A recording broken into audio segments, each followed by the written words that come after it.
Hey everybody, it's Marcy James, the Director of Marketing over at OBO, and today I am going to do a webinar for you on Google Tools for real estate, and they're all free. Thank you so much for taking time to be here with me today.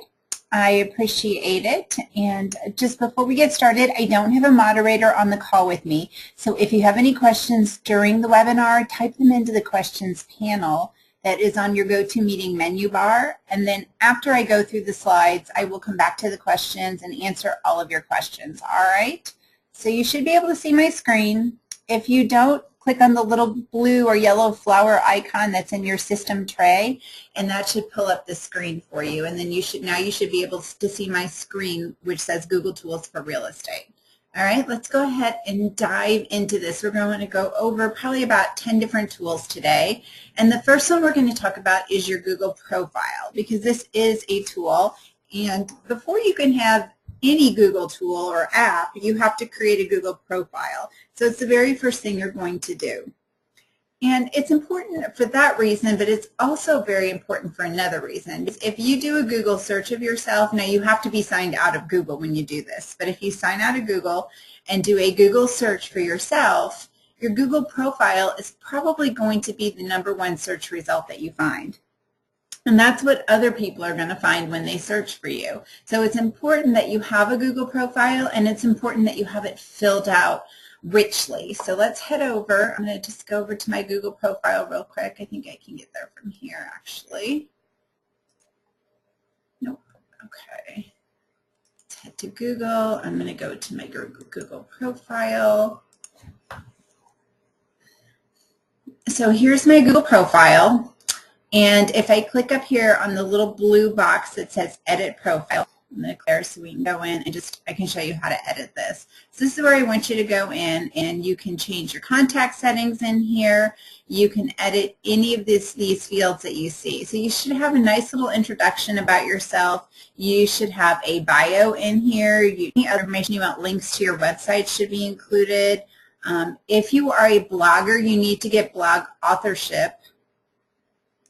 And you can do that right here. This is where it says contributor to. So you need to do your blog I can't talk. Authorship right here. Here are your other profiles, my other social media profiles. So you want to add those as well. If you want to add a former maiden name, you can do that. All sorts of good in here that you can add. But I don't want to save that. You want to have this filled out as richly as possible. You want to have a great profile photo, and I tell everybody, keep your profile photo consistent from site to site. So whatever profile photo you have on Facebook, on Twitter, it should be the same profile photo on Google+. It's part of your branding, and it helps people recognize you when they go from site to site across the internet. All right? You definitely want to have where you work, where you went to school, where you live. Those are all important pieces. All right, let's go back to the PowerPoint. Okay, once you have your Google profile filled out, now you can get any of the Google tools that I'm going to talk about today, and they're all going to be free. So one of my favorite Google tools is Google Docs and Forms. Now, probably most of you have heard of Dropbox, and I use Dropbox. For OBO, we keep all of our shared files in Dropbox, and Dropbox is great. Absolutely love it. But Google Docs does something that Dropbox doesn't, and that is it provides you with forms and software. So what it's more than content storage. It's more than cloud storage. It has platforms that are similar to Microsoft Word, Microsoft PowerPoint, Microsoft Excel. So it has a word processor. It has a spreadsheet. It has a presentation program, very much like PowerPoint. You can create very powerful presentations using Google Docs presentation program. You don't have to use PowerPoint. This is really nice because as you're storing your docs here, you can use them from one computer to the next or one tablet to the next, and you don't have to worry about whether or not the if you want to open them up on your phone and you don't have Word for phone, you don't have to worry about it. It will open up in the Google Docs format in their word processor. Or if you want to open it up on your tablet or on another computer where you don't have Word or you don't have Excel, you don't have to worry about that. That's one of the things I love about Google Docs. So regardless of where you are, what computer you're on, you can open up your document within the Google Docs programs rather than the Word programs. You can save as either or. You can save as a Word program if you have that, if you're saving from a computer that has it, or you can save in the Google Docs program. And then you can open in either way as well. It does some other things. You know, it's more than just storage. It allows you to create folders just like Dropbox does. And it has Google Drive, which is exactly like Dropbox. So what you're going to do is once you have Google Docs and Forms and you start using it, you can install Drive. And if you open up your Google Docs, you'll see this little message here at the top that says, you know, meet your Drive, download Google Drive for PC. And that's what you're going to do. You're going to download that file and install it. And then what happens is Google Drive lives on your computer as a folder. And you can, so when you're saving things or when you need to grab a photo or whatever, you can browse just like you would browse for a folder on your computer. It acts exactly as if you were browsing for something on your computer. So it makes saving and accessing documents and photos and things like that incredibly easy. So I love my Google Drive. I love Dropbox too, don't get me wrong. They're both great. They both have tons of free storage. Let's look at Google Drive. Gives you the first 5 gigabytes are free. Then you can get another 25 gigabytes for about $2.50 a month, which is quite a bit. If you're storing tons and tons of photos, you may want more than 25. I do. I think I have more than 25. I'm not sure. I pay $5 a month for my Google Drive, but I have a lot of space. If you want to back up your Dropbox on another cloud-based program like Google Drive, you can do that as well. In fact, I have a link to a tutorial right here. So it's just nice it's a security feature if you want to back up whatever you have in Dropbox on another place in the cloud. You can do that right here. All right. So let's move on from Google Drive and look at Google Reader. Google Reader is another favorite tool of mine, and honestly, I would be absolutely lost without my reader. Now, if you don't know what a reader is kind of like an inbox, but instead of for mail, it's for articles from your favorite websites and blogs. So I'm sure you've been on websites and blogs where you've seen this orange little icon right here. And what that is a symbol for a reader. And if you click on that, then you can install that website or blog into your reader, and what happens is anytime new content is added to that website or blog, it flows into your reader. So let me just head right over to my reader. I'm going to escape and go to my Google Reader. And I have to tell you, I have been out of town and extremely busy, and I have not checked my Google Reader in over a week, so it is absolutely loaded with content right now that I need to dig through.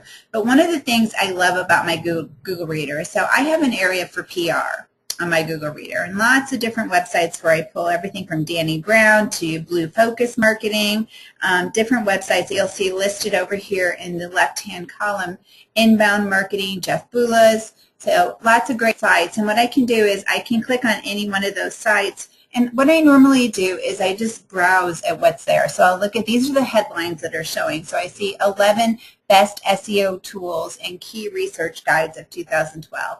That sounds like something I really need to read because I do a lot of presenting on SEO, and I do a lot of SEO for OBO. So I am going to go ahead and tag this article with SEO. I'm not going to read it right now. I don't have time. I'm just going to tag it. Now I know it's in my SEO tags. If I scroll down, here are all my tags. There's my SEO tag. I can go there, and here are all the articles that I have tagged on SEO. Okay, so let's go back up here to the top.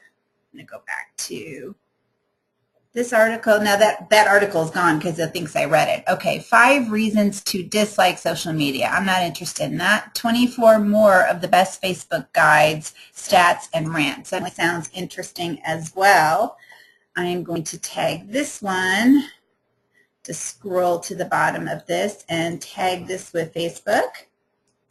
Save tag. And then I'm going to go up here to the top and just say mark as read. So those are cleared out of my inbox, but they're still there. Blue focus. Let's move on to the next. Don't want that. 14 experts, New Year's resolutions for optimizing social media in small business. I think I'll just mark all of those as read. Chief marketing, 3 epicenters of innovation, CMOs, 50% of all new. Oh, nope, don't want that. Danny Brown, let's see what he has to say. The party's over for professional reviews leading to we need better insights. Identifying, that might be one. Now sometimes what I'll do is instead of tagging them, I can just star them. Right here I can star them. And then I'll mark everything as read. And then right over here at the top I can go to starred items.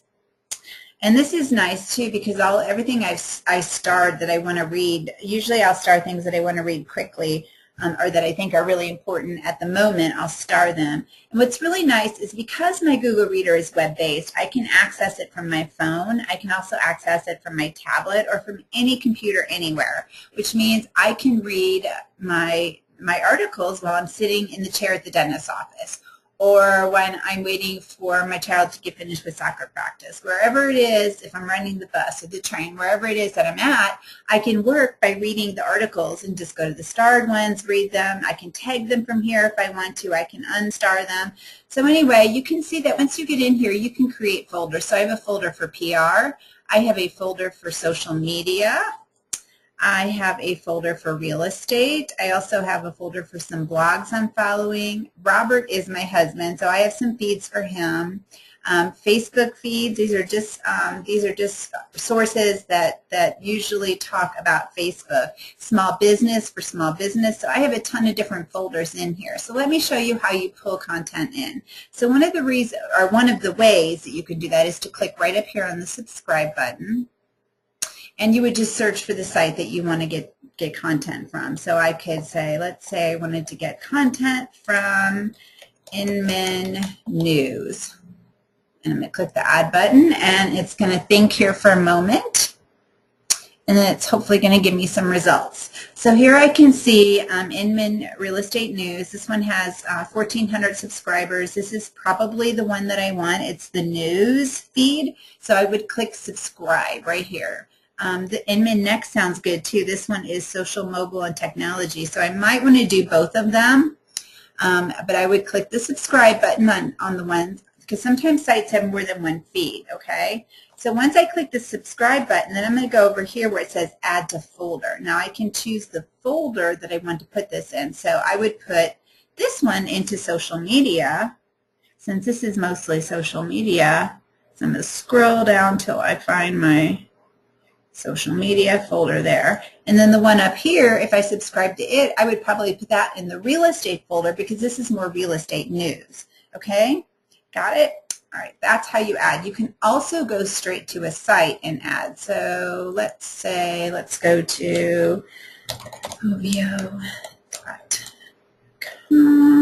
/blog. Let's go to the OVO blog. I'm going to show you how to subscribe via the feed button. So here in the OBO blog, you'll see we have a little feed button, and this is what you're going to look for when you're on sites and you want to get a feed of the content. So I would click on the feed button, and now it's going to give me several options. But once it recognizes that I'm using Chrome, which is a Google, it just switches over to Chrome. So it says subscribe with Google. So I would click the subscribe button, and I would click to add it to my Google Reader right here. And then from here where it says feed settings, I could click to add it. This is where I would add it to the folder, okay? So I'm going to go ahead and click unsubscribe because I already have this one in my feed. I don't need it again. All right, so that's the Google Reader. Again, it's a fabulous resource. If you want to curate content that you can share on Facebook or you can share on Twitter or as resources when you go to write a blog post. So if you wanted to write a blog post about a specific subject, maybe it was short sales or whatever it is, over time you've probably curated content. You've tagged it with articles on short sales. You've tagged it with short sale. Then you can go to your short sale tag, click on it, find all of the articles that you saved over the last 6 months on short sales. Read through those. Educate yourself before you go to write your own blog post. You're not going to steal content from any of those articles. You know better than that. But what you're going to do is you're going to educate yourself so you know what other people are saying and you know what's going on. And then you can write your own great post where you're pulling ideas from each one of those great posts and making something that's completely your own. Okay? Let's move on and look at some great content to add to your Google Reader. And again, these slides are all going to be emailed to you after the webinar, so you don't have to worry about writing them down. But if you want to, you can. So I have links here to some great sites, the OBO blog, of course, the House Logic, Agent Genius, Riz Media, Realtor.org, and MidNews Realty Times. And then, of course, your state association probably has a blog. Your local board probably has a blog. Your competition may be blogging. You should definitely follow what they're blogging about. And then any community blogs or websites that you can find, the Chamber of Commerce, the art museums, the attractions in your area, the cities themselves probably all have blogs and websites that you can curate content into.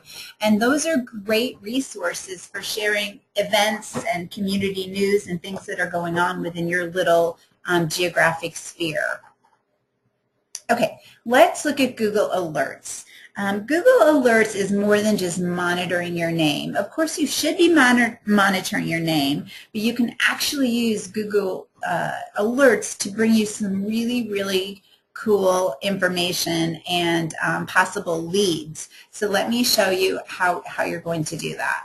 One of the things you're going to do, and again, you guys are going to get these slides. So there are some little hacks you can use with Google Alerts, and I'm going to go over those. But the one that I think is probably the most important is this one at the bottom where it says location, and then it has a city name. So you use a quotation mark in the word location, and then a star and the city name. And I'm going to show you exactly how to do this, okay? So let's hop out of here and go to Google Alerts. And I'm just going to type in google.com/alerts. Now I'm already logged into Google, so if you're not logged in, you're going to want to log in. And then what you're going to do is you're going to put your search query in. Now I'm going to search my name, and I'm going to do it in quotation marks because I want both my names together. I don't want it to give me results with Marcy Smith and James Donovan or something like that. I want my name together. So it's giving me some results here. See those, and then if I wanted to, I can actually choose the results type. I could do news. I haven't been in the news lately. I could do blogs. No blogs lately have mentioned me. I could do discussions. Hopefully I haven't been. Oh, that's not me. That's a dentist. It looks like there's a dentist by the name of Marcy James. So I could see things like that. Usually I say everything. How often with your name, I would say it's completely up to you. I do once a week, and I usually don't even get any results once a week unless, only my own content that I'm posting myself, but this is going to bring me what other people are posting.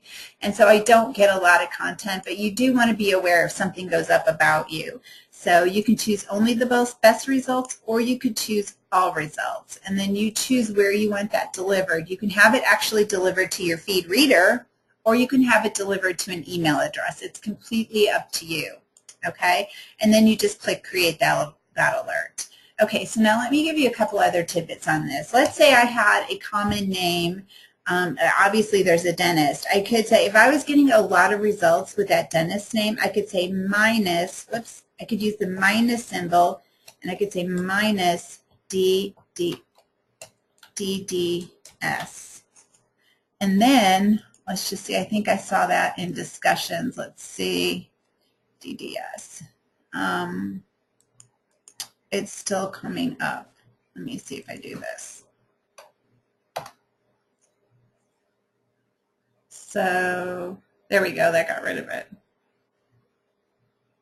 Someone's looking for Marcy in Portland, Oregon. She likes mopeds. She's 30. Funny. So don't leave a space. That was what I was doing. I was leaving a space between the minus sign and the DDS. So don't leave a space in there when you're doing it. That gets rid of the DDS from the results. Okay. Like, you know, like maybe there was a famous baseball player with your same name. You could say minus Cardinals if you played for the Cardinals or whatever it is, something like that. Okay. Okay, now let's look at another way you can search. Let's get away from our names, but you're going to want to search. You can search. Just the sky is the limit with the things that you can search. So we could say, let's search for someone who is looking to buy a new home. And then let's just say, I want to give this a location. So now I'm going to use a quotation and the word location. And I'm going to use a star. And let's use the city of Miami because real estate is hot in Miami. Nope, nobody's there. Let's look at, see if anybody's doing it in Denver. Oh, there's a couple of results for Denver. One's from, they're both pretty old. They're both from 2011. And with these, oh, and I have this selected to discussions, but actually for this type of a question, discussions are the best because that's where people are going to be posting these types of things is usually in discussions. And because I said location Denver, this is indexing people that are just making discussions that live in and around Denver. Okay, I could change this to everything, and this, no, I would rather have discussions. Discussions will usually give you the best results when you're searching phrases like this. Okay, I could say, let's see, looking for a realtor. See if anybody's looking for a realtor. Recommended agent in Denver West Metro. This was like from 2004. So this one's really old. Somebody typed in there looking for a realtor. So, and again, they are giving me exact results. So you might say looking for a real estate. Think of all the terms people might use. Agent. Or you might, there's a couple more results here. One of them's from 2011. Or you could say you could just say agent. See what comes up, looking for an agent. And these types of results, especially like I recommend you choose discussions. Nobody typed that in. You want to have these come to you not once a day, but as it happens. And these aren't going to come to you often because again, as you see, people aren't typing these. You're not going to get these results on a daily, even a weekly or a monthly basis. Every once in a while, every once in a great while, especially if you can make endless amounts of these. So you could make up 100 different queries. And if you get one a week, you're going to be doing good. But you have to be the first person to respond to that. The first person to respond is usually the one that's going to get the business. That's why you need to get these as it happens. And they should probably come to your email rather than your feed reader because you might not be checking your feed reader on a regular basis. So I would have them come to your email and I would have them come as they happen. All right, so there's lots and lots of different searches you can create. So be creative. The sky's the limit with these. Think of all the different things that people might be, or phrases people might be using when they're looking to find a realtor or they're looking to find a relocation agent or whatever it is. There's so many different phrases you could use. All right. And again, you guys are going to get copies of these slides, okay? A couple that I didn't talk about is the plus sign. Just like the minus sign, you can use the plus sign if you want to. So if you were getting some false results with your name and you worked at Coldwell Banker, you could say Marcy James in quotation marks and then plus Coldwell Banker, and then you would get the results that would have your name plus the company name. All right. Okay, let's move on and look at Google Voice. Google Voice is one of my very favorite tools.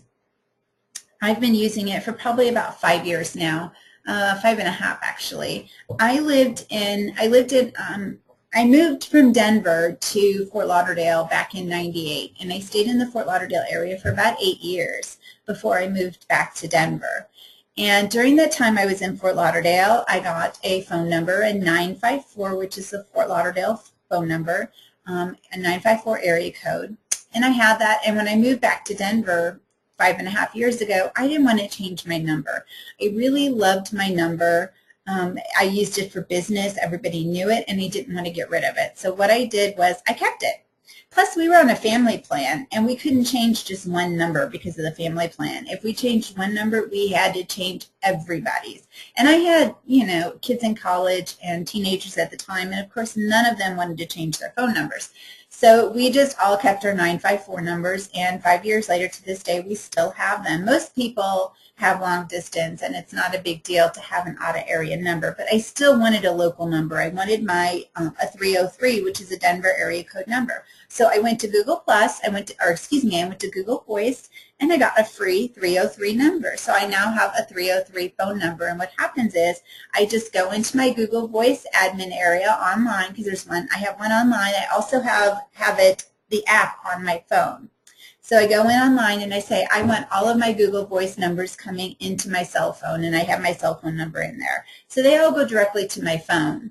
And then what happens with the app on my phone, I can tell it that I want, every time I dial from my phone, I want those numbers to come from my Google Voice number. Or I could say, no, I always want them to come from my regular 954 number. Or I could tell my phone, every time I make a call, ask me which number I want it to come from. And what I do is I tell my phone just to make every number I call come from my 303 area code. So every time I call out, it looks like, even though I'm calling from my 954 cell phone, it looks like I'm calling from my cell phone number when I call other people. When my caller ID comes up, they see my Google Voice number. So I'm calling them from a local phone number, which I think is kind of nice. Now, my husband does this with his insurance business as well. He sells insurance with farmers here in Denver, and he uses a Google Voice number as well.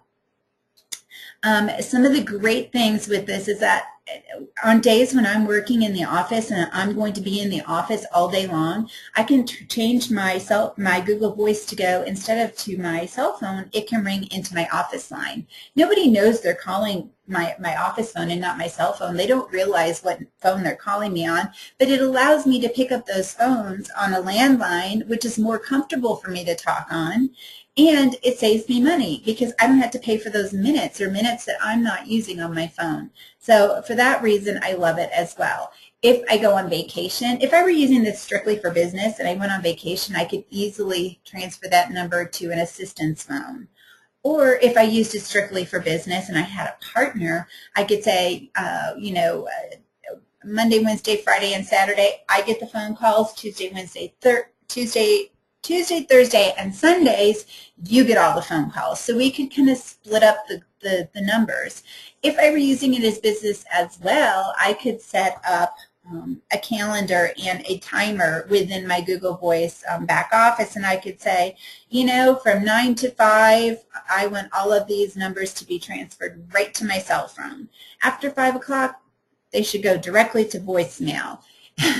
Now, we probably, in real estate, would probably lose our clients really fast if we did that, right? So we don't do that. But maybe after 9 o'clock, they could go straight to voicemail. I think most people would probably understand that. You do have to sleep at some time and have a family life. So you can actually set up, a time schedule where you want numbers after a certain time to send it straight to voicemail or send it straight to this number at different times of the day. Some of the other great features are personalized greetings. So once you have your Google Voice number set up, you can take and export all of your contacts. So hopefully you have your contacts in either an Outlook or Top Producer or whatever contact management system you have. You want to export all of those contacts, and then you can upload them right into Google Voice. Now, once you do that, you can go into Google Voice and you can create groups. So I have a group where all of my personal friends are in. I have a group for my family. Actually, I have each one of my children and my husband in their own group. So they're the only ones in that group. You can have one person in a group and it doesn't matter. But the really cool thing is that then I can create a personalized voice message for each of those groups. So when my friends call, this is the voice message that they hear is, hey, it's Marcy. Sorry, I can't come to the phone. Leave me a message. I'll call you right back. When my default message, like if anybody else calls, they're going to say, hi, this is Marcy. They're going to hear, hi, this is Marcy James, the Director of Marketing with OBO.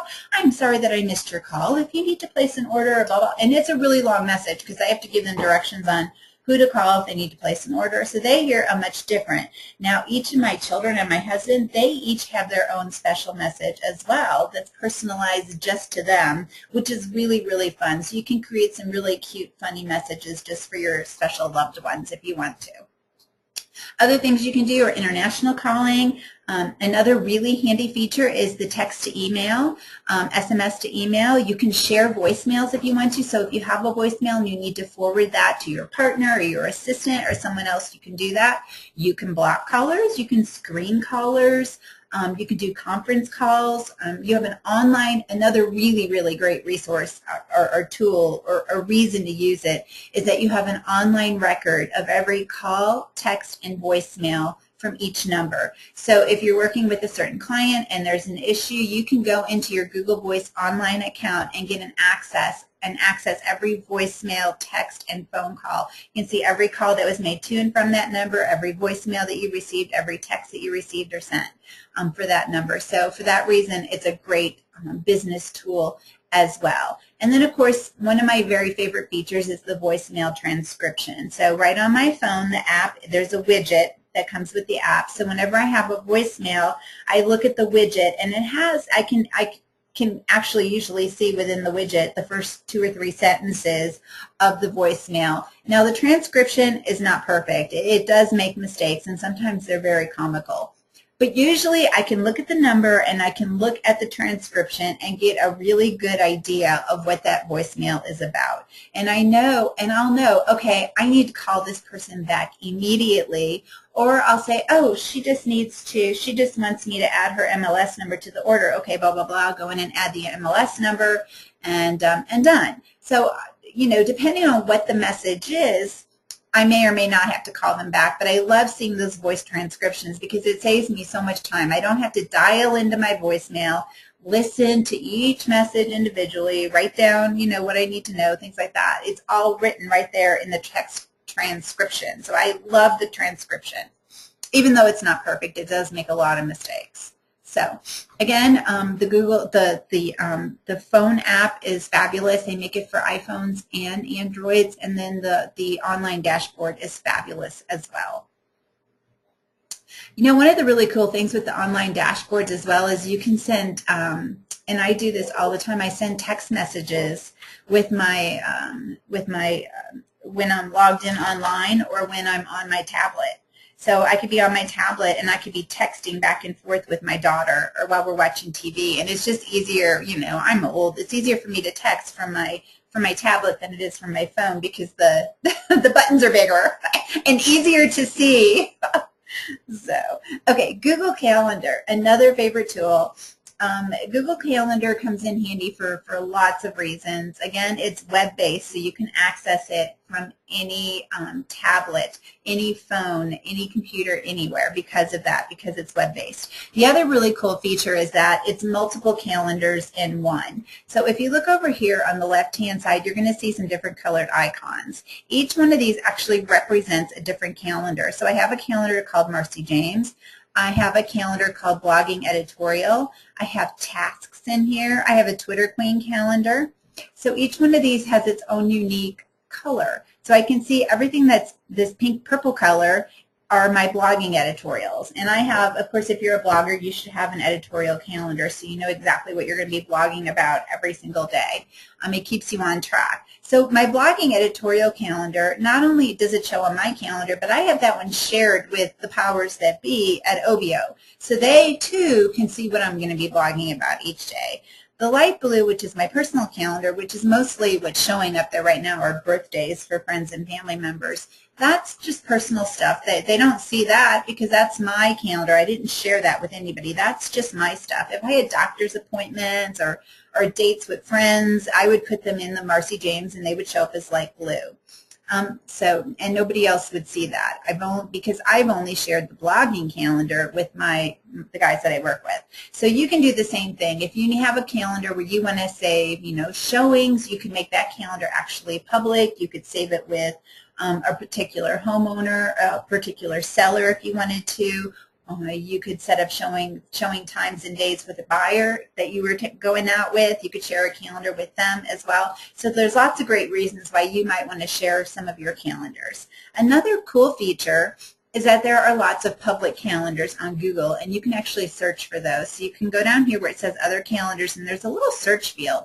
And in there you can search for whatever you want. It could be your favorite sports team. And if you look in yellow, I have the Denver Broncos right here. And unfortunately, they are not showing up on my calendar anymore. I'm highly disappointed. They should be playing in the Super Bowl, but they're not. So they're not showing up anymore, but they did show up in yellow. So I'm a huge Denver Broncos fan, and I always import their calendar every year. And it's really fun because it not only does it have their games, it has their preseason games, it has all the community events that they're doing where different players are having events. So I love my Denver Broncos calendar, but you can search for your favorite team as well. Maybe it's the Miami Dolphins, maybe it's the Patriots, whoever it is. Maybe it's the Ravens. Oh my gosh, Baltimore. I'm actually rooting for Baltimore even though they beat Denver. I'm going to be rooting for Baltimore on Sunday. Yep, this Sunday. All right, let's move on from Google Calendar and look at Google Maps. Now there's some really cool things you can do with Google Maps that I bet you didn't know about. You can actually create, customize, and collaborate on your very own maps. So I am going to click on this, and the next page is Google. Okay, these are some different types of maps that you might want to create. You could create a referral network map, which is basically what this is. This is from my Twitter Queen group, and we created a referral. The gals are using it for referral, and I show up over here. I'm not actually an agent, but I'm on the map anyway. There's a few people in here that aren't agents. Mike Mueller is over here. He actually put his head up here, his face for his pin, which is adorable. Jeremy Blatton is over here with 210. And so he's not a realtor either, but we're all part of the Twitter Queen group. So you see where we are located, and a lot of them like to do referrals between each other. So you could create a referral map like that. Or you can create maps with pinpoints on them that you could do, maybe a neighborhood map of every listing that has sold in that neighborhood in the last year. Or you could take a neighborhood and do every listing that you've ever been part of, the buying or selling side, and put them on a map. Or you could create maps of active listings. There's so many different things you could do. You could even do them totally unrelated to listings. You could do historical points within your city, points of interest. You could do parks. You could do dog parks. Lots of different great things you could add to these maps. So and once you have them created, you can actually grab the embed code, and you can embed them into your website and into blog posts, which makes them great. And they auto-update. So if you go online and update your map or make changes to it, the embed code will update. So let's go over to Google Maps so I can show you how to create one of these. And what you're just going to do is google.com. Let me close these. So I'm not pulling a bunch of resources. Maps, so google.com/maps, and you have to spell maps right. And what you would do is just load an address that is within the area where you want to create a map. It could be any address, just so long as it's in the neighborhood where you want to create the map. So I put an address in here, and now I'm going to click on this little button, and you do have to be logged into Google when you're doing this. I'm going to click on this little button that says My Places. Okay, now that I've done that, I can click to create a map. So I'm going to click Create a Map right here, that red button, and it's asking me for a title and a description. It's asking me whether I want this map to be public or unlisted. That's completely up to you. And then what I'm going to do is I'm going to go up here and grab a place mark, and I can actually, whoops, I'm losing my map, come back. So let me just, I really didn't want my pin there. Let me close that out.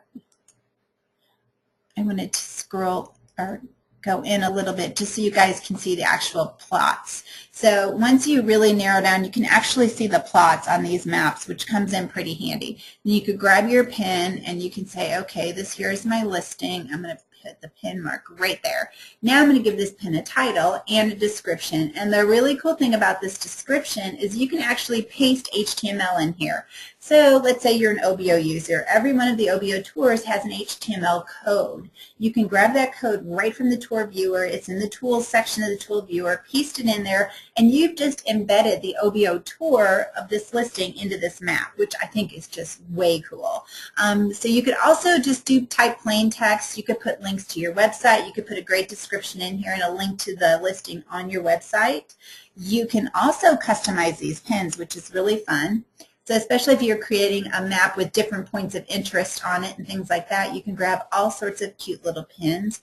Or you can add your own pin where it says add an icon, which is what Mike Mueller did when he uploaded his face. You can add your own right there by adding an icon. It's completely up to you. So you could fill this map up with as many pinpoints as you want and create some really interactive viral maps. Then you're going to go right here to where you see the little link symbol and click on that. And once you click on the link, you'll see there's a link, and then right below it is the embed code. So you would just grab the embed code, copy it, and then you can paste this map into a field on your website or into a blog post. Love it. So, all right, that is Google Maps. Super easy to use, you guys. Okay. Okay, now let's look at some mobile stats. Because I'm about to tell you about a little tool called Google Plus Local Listings. And but before I do that, I want you to look at some mobile stats. And these are right from NAR. I gather these right from a pamphlet that they put out this year. And it says 89% of new home shoppers use a mobile search engine at the onset and throughout their research. So 89% of people that are looking for a new home are using mobile search. All right, remember that. Now I want you to look at this right here in red where it says call a broker or locate a listing. This is what they're doing with the mobile search. Between 21% and 28% of these people, of this 89%, are looking to call a broker or a real estate agent online during this search process. All right, remember that. Now let's look at Google Plus local pages. Now, don't freak out on me. I know these are similar to Facebook fan pages because people can post to them and do all sorts of things, but I don't want you to use it like a fan page. Okay, you're going to use this as a business listing. You're going to use it just like you would use a Yelp page.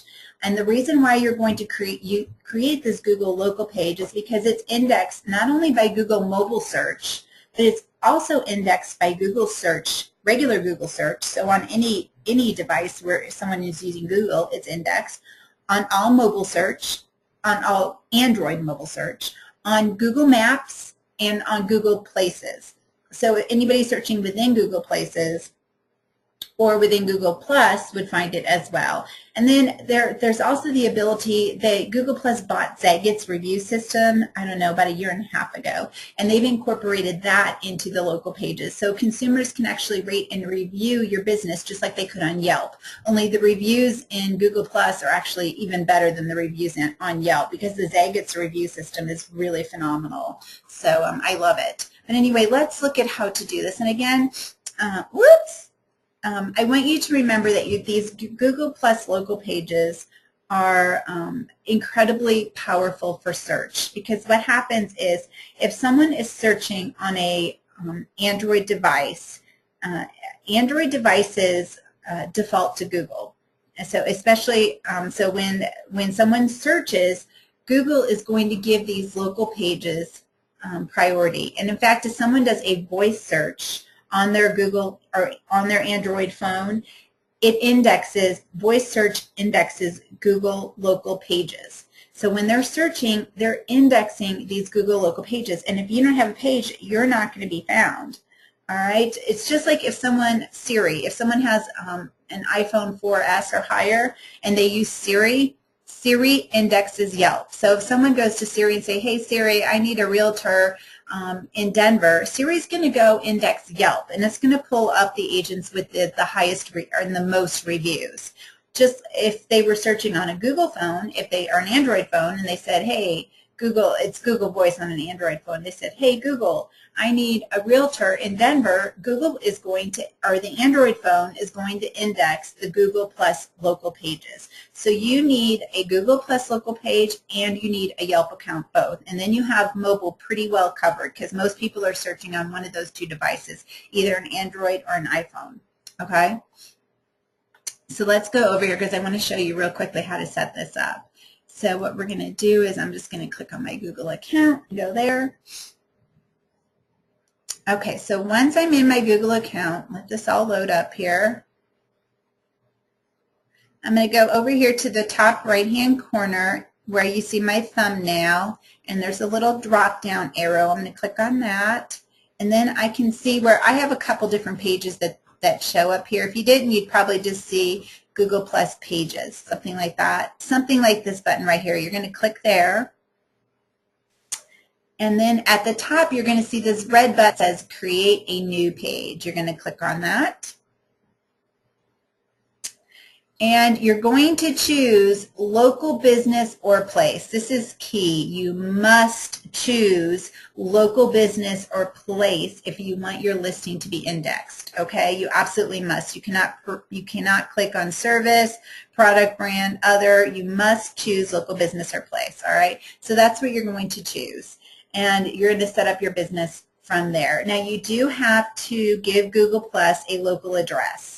And you can use your home address if you want to. That's perfectly fine because what they're going to do is they're simply going to send you a PIN number in the mail to verify that you and your business exist. However, that business address does not have to be public. You can mark it hidden and you can publicize a service area rather than a business address once you get this account set up. So that's what you're going to do. All right. So that's how easy it is to set up your Google local page. And then, just so you know, let's go in here. And you can see this is the one that I set up for OBO. And I do post to this page. Come on. There it is. I do post to this page, but really these posts don't matter. What matters is the About section, because if someone was searching on Google, this is for a virtual tour company in Denver, this is the page that would come up, not the post. They're not going to see. This is the page that Google's going to pull, the About page with the information about OBO on it, okay? Now you can see I also have a page set up for South Florida, and last post, never. I've never posted to this page. So you can see, let me click on it. There are no posts here. There's a great section with lots of great content and videos and information, but there are no posts listed. All right? So don't worry about posting. That's not going to affect your local search. What does matter, though, is if somebody goes to, let's just say, google.com/maps, and let's just say I want to find a realtor and 33301. One zip code. I think that's Las Olas in Fort Lauderdale. Yep. Okay, these are all the realtors that are showing up. These are the people that have Google local pages set up. Now you can hover over them or you can click on the point, the little pinpoint, and from here I can write a review. This is where it gets really juicy. This is where you want to send people over to your account to write reviews. The more reviews you get, the better, okay? All right, back to the PowerPoint. All right, Gmail. I'm not going to spend a lot of time talking about Gmail, just a minute. Most experts consider Gmail to be about the best email option out there. It has more functionality than Outlook. You can brand your business with an email address that you can grow and take with you no matter what you do. What happens is if you're using, Susie Smith at coldwellbanker.com or Susie Smith at remax.com or Susie Smith at prudential.com, prudentialrealestate.com, you're branding the company you work for. And if you ever leave that company, you're going to lose your email address. And no company out there is immune to going out of business. We've all seen it in the last 5 or 6 years. Tons and tons of companies went out of business. And maybe you love the office that you're with one of those companies, but guess what?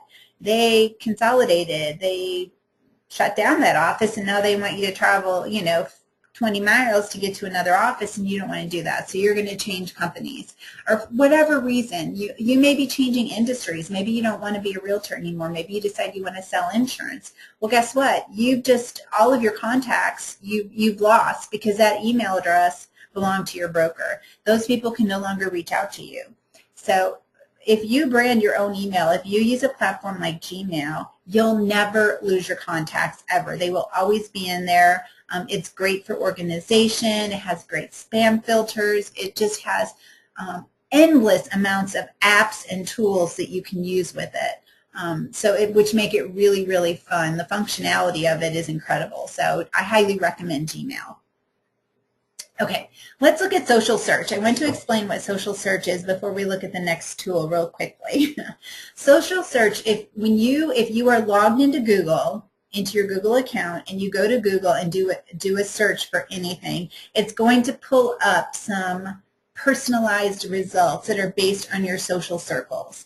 And the results it pulls up, just so you know, don't have to be your direct friend. It could be a friend of your friends. So let's just say my friend Susie posted an article on Google Plus, the 10 best golf course communities in Colorado. She posted that, and I saw it in my feed, and I clicked the Google Plus or like button on her post because I thought that was a great post.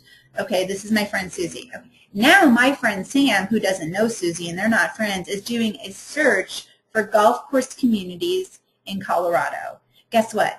Susie is going, and her posts are going to show up right here because of me, because I'm the middle person. So it doesn't even have to be a direct friend. It could be a friend of a friend. That's how the social search works.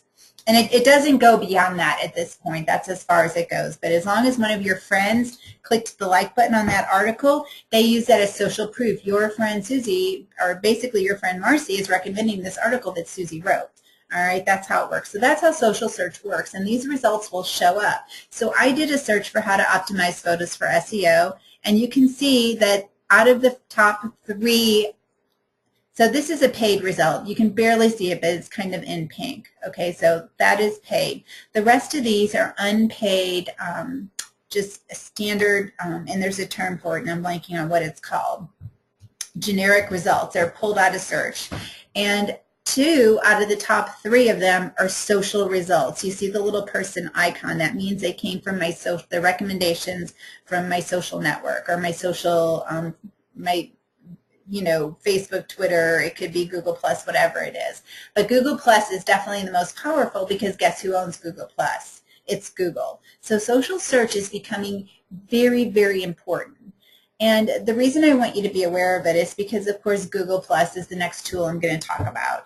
And I really feel like you should use it. And I know you're thinking, oh my God, not another social network, please. I don't have time. If you're absolutely set against it, then don't do it. But there are some really great benefits to using it, and the number one benefit is the SEO. You can get incredibly enhanced SEO by using Google+, and posting your content or any content you want to be associated to your Google Plus account. So if you post articles about let's just say lots of articles about the community that you live in, and they don't even have to be your own, because guess what? I can see right here who posted this. It's by Ann Smarty, okay? And it was in, from Google Plus. I can see the results. I can even click to see more posts, more by Ann Smarty. So you could post content about your city, tons of content, and people are going to start finding that in mobile search, or excuse me, in social search. You could also post content about real estate within your city to your Google+. You need to get on Google+ and start posting great content. If you create your own content, if you do videos, if you do blog posts, any type of content that you create, you should also share on Google+. It's just a fabulous way to be found, all right? It's really going to broaden your reach and open new doors to a new audience, because, again, it's not just people that you know, it's everybody that your friends know. So if one of your friends clicks the like button on something that you posted, you have now opened yourself up to all of their friends, being found by all of their friends in search. So your content can go very, very viral when you're using a platform like Google+. All right? All right, let's move on. And I think this is it. Yep, this is the last tool we're going to talk about today, and it's actually not a tool, but a software program. So it's called Google Earth, and you can actually use Google Earth to record customized neighborhood and community videos and motion tours that you can share. So let's go over here. I'm actually going to open it up. So if you want Google Earth, it's free. All you're going to do is, let me close out of this. All you're going to do is do a Google search for Google Earth, and then you'll have to install the software. So I already have it installed. I'm going to open it. It'll take just a second to load. I think it's loading. No, maybe it's not loading. Oh, it's loading.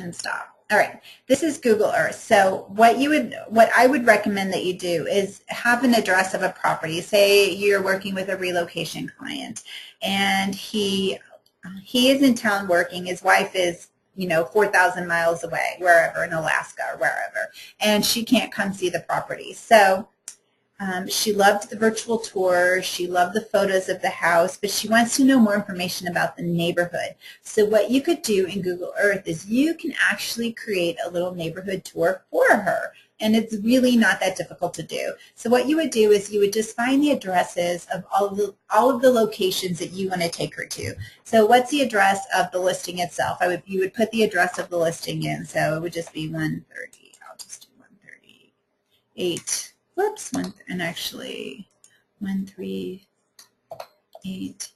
So here's a Garfield place address. I could add that. So I could just put in the address, and then I'm going to hit the magnifying glass, and it's going to.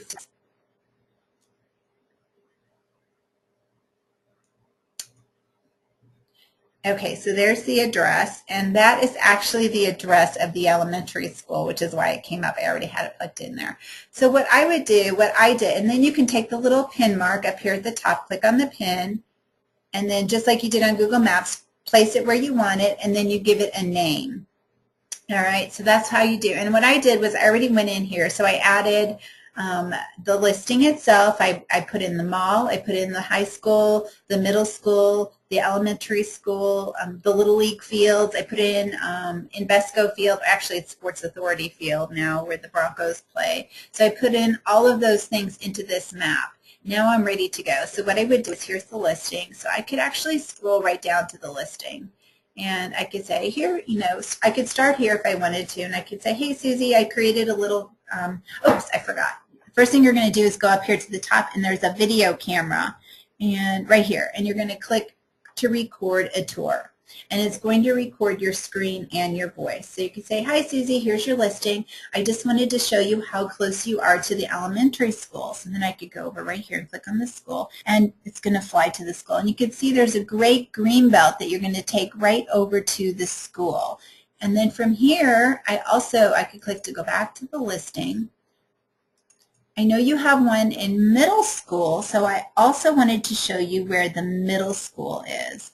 Then I could click to go to Rocky Mountain Middle, which is right here. So you can see right from the neighborhood, the kids usually walk out the back. There's actually a gate right here. They cross over and go to the school. So it's a real easy walk to get to the elementary school. And also the Little League fields are right here. Now for your convenience, I just wanted to show you where, again, this is the listing where the grocery store is. So there's a grocery store conveniently located within a mile of your home. The high school is, let's see, where's the high school? Horizon High School is a little bit further away. It's within 2 miles. This is the high school. It's a beautiful high school campus. So, and this is just basically how you could create a little tour. And plus, Google Earth is really fun to play with. So let's do let me just click on Invesco Field. So it's going to fly a little further away. The cool thing about it is some town areas are limited. It's hard for me to have resources. I can't do anything, and I'm not going to do this very quick. This is really bad. If you have these areas, I feel out. Okay, I'm on the outside. Oh, just crossed in here. Like all the favorite down 3D mode. It's just like really cool. Nope, some silos over or in the middle of downtown. I just wanted to show you that too. All right, that is it. Let me pull a slide.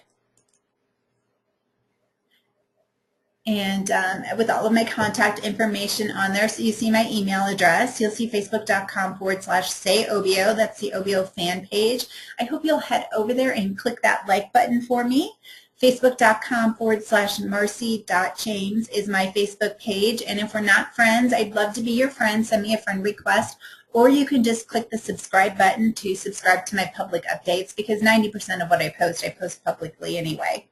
Twitter, I am both the @OBO and @MarcyJames accounts on Twitter. I manage both of those, so follow me on both of those and I'll follow you back. And then OBO.com/blog is the blog that I write for OBO. And again, we cover tons of great content on there, everything from great apps and tools that you can use in your business to social media blog posts to OBO postings that are going on at OBO games that we play where we give away prizes. Free tours. Once a week we give away a free tour on there. So lots of great content that comes from the OBO blog as well. I hope you'll go there. And then our training center is OBO.com/training. And if you go there, you'll find our whole calendar of webinars. So we have everything posted through the end of March right now. And so sign up for some more webinars. All right, I'm going to go ahead and pull out the questions panel to see if you guys have any questions for me. Thanks, Nan.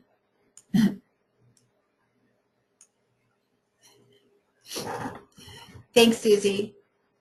All right, guys, I don't see any questions, so I'm going to go ahead. It's 2 minutes after 3. I'm going to go ahead and shut this down. But if you do have questions, just send them to me as an email, marcy.james@obo.com. Would love to hear from you. Give me some feedback on how I can improve the webinar, what you thought about the webinar, what your favorite Google tool is, and we'll take it from there. Thanks so much for joining me. Have a great afternoon.